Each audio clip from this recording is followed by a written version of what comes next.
আপনাদের সকলকে আন্তরিক প্রীতি ও শুভেচ্ছা জানাই। আজকে খ্রিস্টমণ্ডলীতে আমরা যে পর্বটি পালন করছি সেটির নাম হলো প্রভু যিশুর আত্মপ্রকাশ পর্ব। এবং এই আত্মপ্রকাশ পর্বটিকে কেউ কেউ আবার বলে থাকেন তিন পণ্ডিতের পর্ব, কারণ তিনজন পণ্ডিত প্রাচ্য দেশ থেকে আকাশের একটি তারা দেখে সেই তারা তাদেরকে পথ দেখিয়ে নিয়ে গিয়েছিল সেই বেথলেহেমে, যেখানে মুক্তিদাতা যিশু জন্মগ্রহণ করেছিলেন।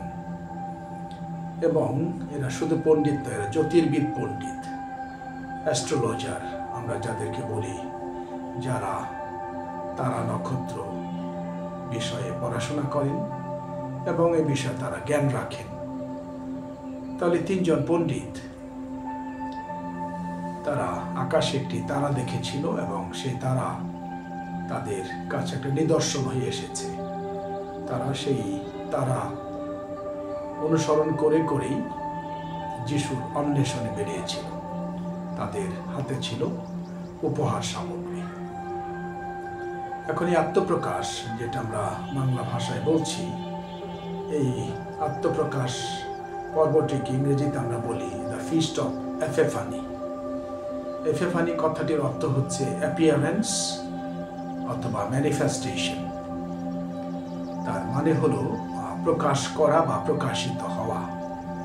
অর্থাৎ আজকের এই পর্বে আমরা সেই ঘটনা চিন্তা করি, ধ্যান করি যে কিভাবে ঈশ্বর মানব মুক্তিদাতা যিশুর প্রকাশ ঘটিয়েছেন। প্রথমত তার জন্ম, যিশুর জন্ম, এটা পরম পিতার পরিকল্পনা। দ্বিতীয়ত আমরা দেখি যে এই আত্মপ্রকাশ পর্বে তিনজন পণ্ডিত তারা গেলেন যিশুর অন্বেষণে, যিশুকে খুঁজতে, যে কোথায় সে নবজাতক রাজা জন্ম নিয়েছেন। এখন যেহেতু তিনি নবজাতক রাজা, স্বভাবতই তারা সেই শাস্ত্র থেকে জানতে পারে যে এই নবজাতক রাজার জন্ম হবে জুদিয়া প্রদেশের বেথলেহেমে। তাই তারা খুঁজতে খুঁজতে গেল রাজা হেরোদের প্রাসাদে। রাজা হেরোদকে গিয়ে জিজ্ঞেস করলেন। স্বভাবতই জ্যোতির্বিদ পণ্ডিতদের চিন্তা ছিল যে যেহেতু রাজার জন্ম হয়েছে তো রাজ পরিবারেই হবে। তাই তারা রাজা হেরোদকে গিয়ে বলল যে সেই রাজা কোথায়, নবজাতক রাজাকে আমরা প্রণাম জানাতে এসেছি, উপহার সামগ্রী নিয়ে এসেছি। এ কথা শুনে রাজা হেরোদ তো বিচলিত হয়ে পড়লেন। এ কি কথা, আমি রাজা, নবজাতক রাজা জন্ম নিল, আমি কিছুই জানি না। অর্থাৎ সে চিন্তিত, বিচলিত। তেমন কিছু বুঝতে না পেরে সে তাড়াতাড়ি করে তার সভাসদ ডাকল, তার এলাকায় রাজ্যে জ্ঞানী যারা ছিল তাদেরকে ডেকে নিয়ে আসলো পরামর্শ করতে যে এই তিনজন কি বলছে, এই বিষয়ে কে কি জানে সেটা জানার জন্য। এবং সে আলোচনা করার পরে আসলে রাজা হেরোদ তেমন কোনো হদিশ বা ভালো কিছু উত্তর পায়নি। তবে রাজা হেরোদ তখন তাদেরকে ডেকে নিয়ে গোপনে বলল যে ঠিক আছে, আপনারা তো নবজাতক রাজার খোঁজে বেরিয়েছেন, তো আপনারা তার খোঁজ পেলে আমাকে একটু জানাবেন, যেন আমিও গিয়ে তাকে প্রণাম করতে পারি। তো তিনজন পণ্ডিত তখন সেই রাজা হেরোদের প্রাসাদ ছেড়ে তারা আবার সেই যে তারা তাদেরকে পথ দেখিয়ে নিয়ে যাচ্ছিল সেই তারার অনুসরণ করে করে তারা বেথলেহেমে পৌঁছালো। তার মানে বেথলেহেমে এসে তারাটি থেমে গেল, অন্য কথায় যদি আমরা নিজেদের মতো করে বলি। এবং যেখানে তারাটি থামলো সেখানে তারা খুঁজে সেই যোসেফ, মারিয়া এবং যিশুকে জলপাত্রে শোয়ানো অবস্থায় দেখতে পেল। এই তিন পণ্ডিত উপহার নিয়ে এসেছিল তিন ধরনের: সোনা বা স্বর্ণ, গোল্ড, দ্বিতীয়ত ধূপ এবং গন্ধ নির্যাস। তাহলে তিনটা উপহার আমাদের কাছে কিছু বার্তা দেয়, কিছু অর্থ প্রকাশ করে যে কত উপহারিত থাকে আছে, কিন্তু কেন এই তিন ধরনের বা এই তিনটি উপহার তিনজন পণ্ডিত নিয়ে গিয়েছিল। প্রথমত আমরা যদি দেখি যে স্বর্ণ বা সোনা, সোনা হচ্ছে একটি মূল্যবান ধাতু, এবং আমরা এটাও জানি যে স্বর্ণের উপরে বর্তমান সময়েও অনেক কিছু নির্ভর করছে। এই যে আন্তর্জাতিক বাজার, ডলার, ইউরো, এই সমস্ত যে বিভিন্ন দেশের মুদ্রা রয়েছে, এগুলো কিন্তু সোনার বা স্বর্ণের বাজারের উপরেই অনেকটা নির্ভর করে। স্বর্ণের দাম বাড়লে ডলার, ইউরো দাম পরিবর্তন হয়ে যায়, কেনা বেচা চেঞ্জ হয়ে যায়। তাহলে আমরা বুঝি যে স্বর্ণ একটি মূল্যবান উপহার। এখন এই যে স্বর্ণ বা ধূপ অথবা গন্ধ নির্যাস, এগুলো তো পৃথিবীর। আমরা যদি একটু গভীরভাবে দেখি যে যিশু, যিনি মানব মুক্তিদাতা, যার জন্ম হয়েছে বেথলেহেমের জীর্ণ গোশালায়, তিনি রাজাদের রাজা, কিং অফ কিংস, কিন্তু তিনি রাজপ্রাসাদে জন্ম নেননি, তিনি জন্ম নিয়েছেন জীর্ণ গোশালায়। তাহলে সেখানে আমরা কি দেখি? প্রথমত এই যে তিনজন পণ্ডিত উপহার নিয়ে গেল, মূল্যবান উপহার, এটা দিয়ে এই উপহারগুলো প্রকাশ করে যে যাকে তার অন্বেষণ করছেন, খুঁজে বেড়াচ্ছেন, যাকে প্রণাম করতে গিয়েছেন, তার সে মূল্য, যদিও আমরা মানুষ হিসাবে তো তাকে মূল্য দিতে পারি না, ঈশ্বরকে আমরা কিভাবে মূল্য দিব? ঈশ্বর তো আমাদের সবার সৃষ্টিকর্তা, এবং প্রভু যীশু যিনি আমাদের তৃতীয় ঈশ্বরের দ্বিতীয় ব্যক্তি। আমরা সেই যোহন লিখিত মঙ্গল সমাচারের সূচনাতেই সেটা পড়ে থাকি, জানি সেখান থেকে যে আদিতে ছিলেন বাণী, বাণী ছিলেন ঈশ্বরের সঙ্গে, বাণী ছিলেন ঈশ্বর, এবং এই বাণী কি করেছেন? তাকে ছাড়া কোনো কিছু অস্তিত্ব পায়নি, অর্থাৎ সমস্ত কিছু সৃষ্টি হয়েছে এই বাণীর দ্বারা। এই বাণী একদিন রক্ত মাংসের মানুষ হয়ে আমাদের মধ্যে বাস করিলেন। এই সত্য, এই তত্ত্ব, এই ডক্ট্রিন আমরা তো স্বীকার করি, আমরা বিশ্বাস করি। তাহলে এই সমস্ত কিছু অধিসত্ত্ব ঈশ্বর, পুত্র ঈশ্বর, বাণী যিনি, তিনি তো সেই পরম পিতার সাথে আছেন, পিতা পুত্র পবিত্র আত্মা এক পরম চিত্ত, সেই আদি থেকে আছেন। তাহলে ঈশ্বর কি?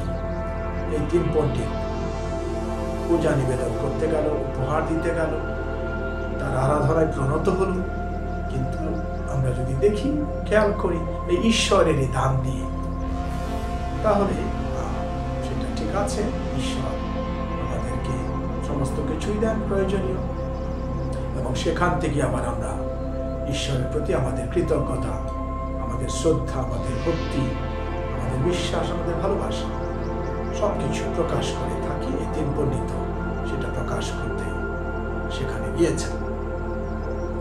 তাহলে স্বর্ণ বা সোনা, গোল্ড, সেটা অতি মূল্যবান একটা বিষয়, একটা উপহার, সেটা আমরা বুঝতে পারছি। দ্বিতীয়ত ধূপ। আমরা কখন ধূপ ব্যবহার করি? সচরাচর ধূপ আমরা ব্যবহার করি যেমন খ্রিস্ট বিশ্বাসী হিসাবে, ক্যাথলিক হিসাবে আমরা বেদিতে ধূপ দিই, বেদিকে শুচি করি, পবিত্র করি। আসলে আমরাও শুচি হই। আমরা আবার প্রার্থনায় বলি, ধূপের ধোঁয়ায় মিশে যাক আমাদের প্রার্থনা। যখন আমরা ধূপ আরতি করি, তখন কিন্তু ধূপ আর সাদা ধুয়ো উপরে উঠতে থাকে, এবং সেই সাদা ধূপ দেখে আমরা সেই প্রার্থনা করে থাকি। অনেক সময় সেই মৃত ব্যক্তির যখন অন্ত্যেষ্টিক্রিয়া হয়, সেই সময় কিন্তু এই প্রার্থনাটা আছে যে এই ধূপের ধোঁয়ায় মিশে যাক আমাদের প্রার্থনা, ছুটে চলুক পরম পিতার দিকে। তাহলে ধূপ ঈশ্বরের পূজা অর্চনার জন্য আমরা ব্যবহার করি। এই ধূপ একটা সুগন্ধি ছড়ায়, ধূপের ধোঁয়া এবং ধূপের সুগন্ধ আমাদের মধ্যে একটা সুন্দর পরিবেশ তৈরি করে দেয়। বাহ্যিকভাবে যেমন, আভ্যন্তরীণ অন্তরেও একটা সুন্দর পরিবেশ সৃষ্টি হয়। আর সেই জন্যই এই ধূপারতি করে আমরা বেদি সূচীকরণ করি, নিজেদেরকেও সূচীকরণ করি। পবিত্র খ্রিস্ট জাগর স্বর্গের সময় সেই জন্যে আমরা দেখি যে যাজকদেরকেও, যিনি বা যারা যে সমস্ত যাজকগণ পবিত্র যজ্ঞ নিবেদন করেন, তাদেরকেও ধূপারতি করা হয়, শুচি শুভ্র পবিত্র করা হয়, যেন এই যজ্ঞ নিবেদন পূর্ণ পবিত্রতায় পরিমণ্ডিত হয়ে ওঠে। সুন্দর একটা বিষয়, একটা গভীর অর্থ আমরা সেখানে দেখতে পাচ্ছি। তৃতীয়ত, আমরা যে উপহার কথাটা পবিত্র বাইবেল থেকে জানি, সেটা হলো গন্ধ নির্যাস। গন্ধ নির্যাস কখন ব্যবহার করা হয়? সেই যিশুর সময়ে বা আগেও ইহুদি সমাজে মৃত ব্যক্তির সেই শরীরে এটা মাখিয়ে দেওয়া হতো, গন্ধ নির্যাস। এটাও সেই ব্যক্তির প্রতি শ্রদ্ধা, ভালোবাসা, কৃতজ্ঞতা সমস্ত কিছুর একটা সুন্দর প্রকাশ সেখানে আছে। এবং এই যে যিশুকে গন্ধ নির্যাস নিয়ে উপহার দেওয়া হলো, আমরা যে যিশুর গোটা জীবনটা একটু দেখি, এই গন্ধ নির্যাস যিশুর মৃত্যুর আগে কিন্তু যিশুর পায়ে, সে চোখের জলে মারিয়া যিশুর পা ধুয়ে দিয়েছিলেন এবং এই গন্ধ নির্যাস মেখে দিয়েছিলেন, লেপন করে দিয়েছিলেন। তাহলে প্রিয়জনেরা, একটু চিন্তা যদি করি যে যিশুর জন্ম থেকে এই বিষয়গুলো কিভাবে আসলে আমাদের বিশ্বাসের জীবনের সাথে এক হয়ে আছে। আমরা হয়তো অনেক সময় এটা চিন্তা করি না, আমরা হয়তো অনেক সময় সেভাবে দেখি না, কিন্তু সেটা একটা দেখার একটা সুন্দর সুযোগ আমাদের জন্য আজকে এই পর্বদিনে আমরা পেয়েছি। তারপরে আমরা যদি আরেকটু চিন্তা করি, আজকের এই পর্বদিনে আমরা এই বিষয়গুলো ধ্যান করার পাশাপাশি কি দেখি?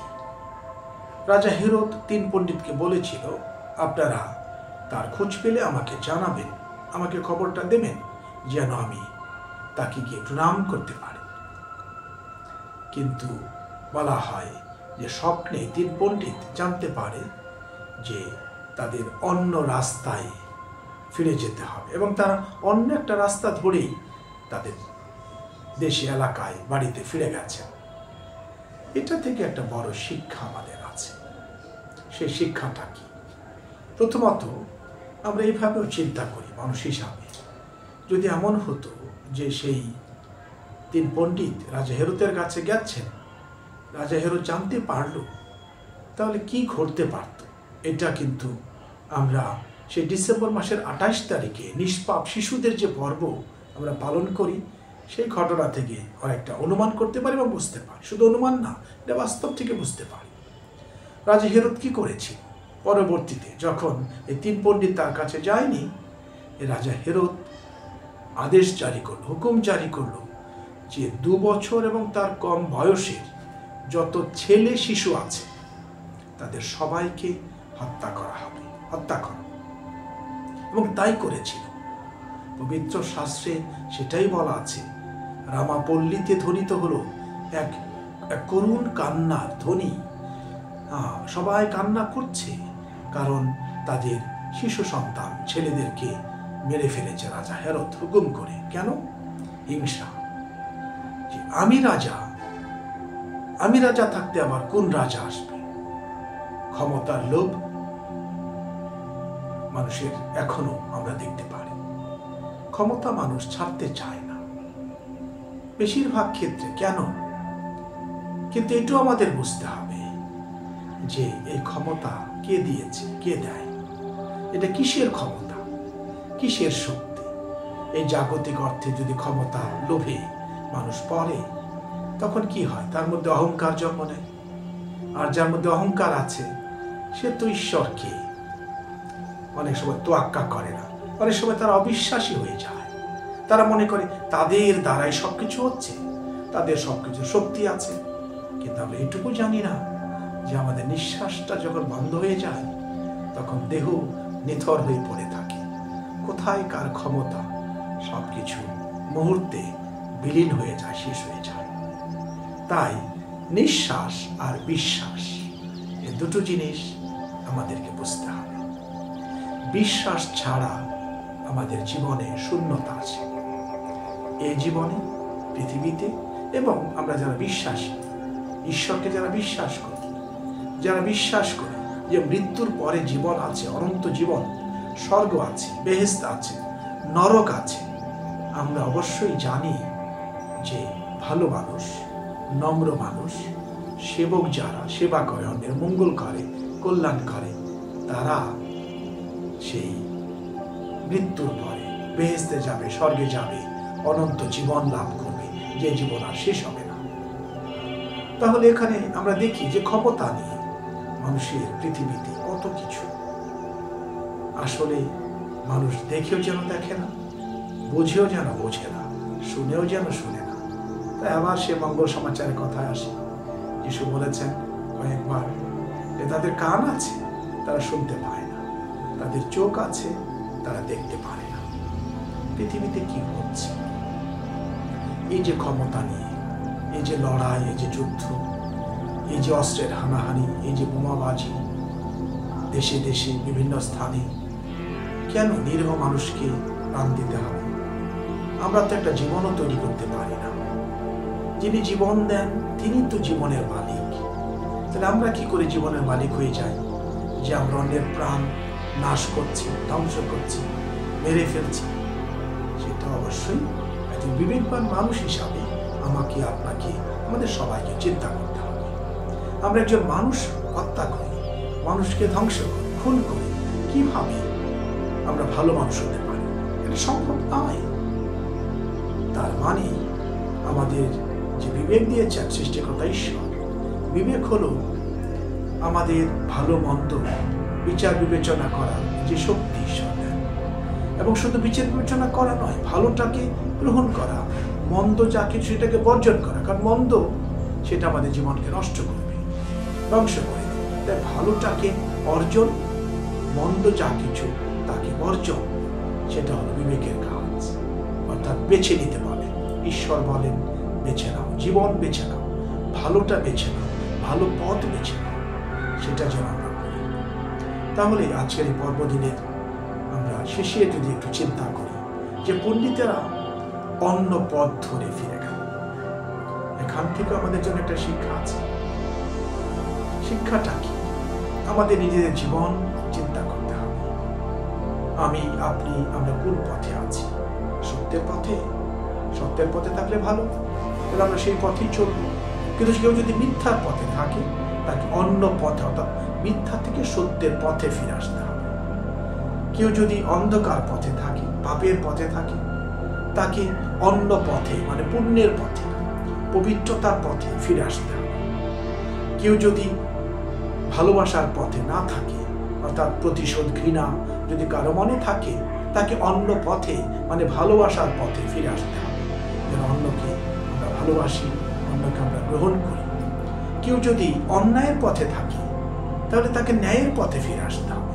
কারণ অন্যায়কারী কিভাবে ধার্মিক হবে, অন্যায়কারী কিভাবে ভালো মানুষ হবে? তাই যারা অন্যায় করে তাদের জন্য বার্তাটা হলো যে অন্য পথে, অর্থাৎ ন্যায়ের পথে ঈশ্বরের কাছে ফিরে আসা, ঈশ্বরের জীবনে বেড়ে ওঠা। আবার অপরদিকে আমরা যদি দেখি যে কত মানুষ আজকাল নেশার পথে আছে, নেশা মানুষকে কুড়ে কুড়ে মেরে ফেলছে। অনেকে বিভিন্ন ধরনের নেশায় আসক্ত। তাহলে নেশার পথে যারা আছে তাদের ঘুর কাটাতে হবে। তাদের জীবনে অন্ধকার নেমে আসছে, নেশা করতে করতে হতাশা আসছে, হতাশার কারণে অনেকে নিজের জীবন নাশ করে দিচ্ছে, কেউ আত্মহত্যা করছে। তাহলে সেখানে সেই পথ থেকে ফিরে আসতে হবে। নেশা নয়, আমাদের দেখতে হবে যে ভালো জীবনের জন্য আমার আপনার কি করা উচিত। সেদিক থেকে যদি আমরা চিন্তা করি, আমরা চেষ্টা করি, অবশ্যই আমাদের সকলেরই কিন্তু এই পথ নিয়ে চিন্তা করা দরকার। আমি কি পথে আছি না বিপথে আছি? বিপথে থাকলে এটা বিপদে নিয়ে যাবে, আর পথে থাকলে আমাদেরকে বিপদ থেকে রক্ষা করবে। কারণ আমরা সত্যের পথে, ন্যায়ের পথে, ভালোবাসার পথে, শান্তির পথে আছি এবং যারা এই পথে থাকে তারা শান্তির বাহক, শান্তির ধারক, শান্তির দূত হয়ে ওঠে।